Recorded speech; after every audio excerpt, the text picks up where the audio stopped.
So in cattle you can see here, this is the metacarpal bone, and this is the anterior surface, this is posterior surface. Anterior surface is also called dorsal, posterior is also called volar surface. This is the lateral border and this is the medial border. This is medial border. So anterior surface we can see this convex, posterior surface is flat.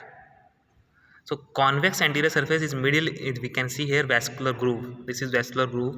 This is vascular foramen.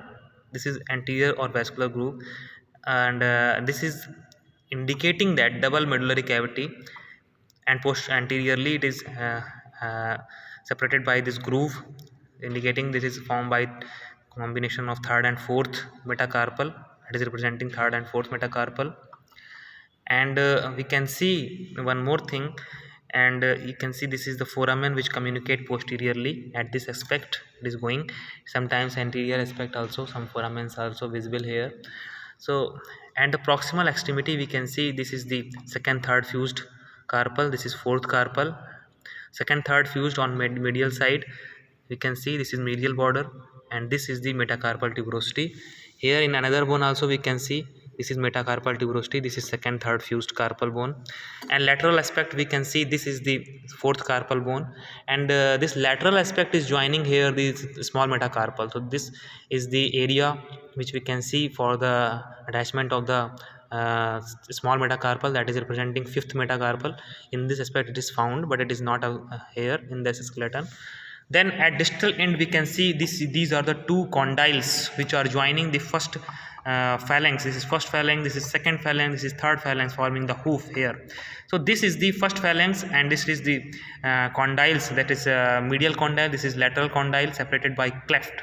This is the cleft, that is sagittal cleft, and each condyle, this one and this one, are having two articular area.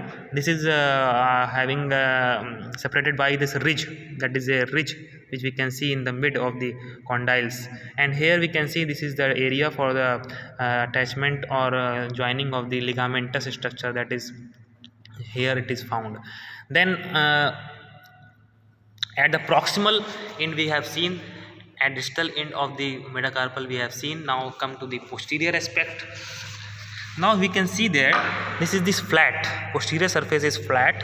At proximal end this is the joining area of the small metacarpal, and one more thing which we can see, this proximal end is also having this groove, and this groove is prominent at anterior aspect, this aspect. Then here we can see this is the foramen, that is vascular foramen, and this area is indicating this for the attachment of the proximal sesamoid bone, that is four proximal sesamoid bones are joining here, that is why this area is present here, and this surface is joining the this ligamentous structure, that is sesamoidian ligament. Superior sesamoidian ligament is joined here at the living condition of the animal. Then we can see here also, this is the first phalanx, this is the cleft in the mid position, this is the lateral condyle, this one is the medial condyle, and each condyle is having this articular area which is divided by these ridges. One is ridge, this here, one another is ridge, we can see here also. And so this is about the metacarpal of ox.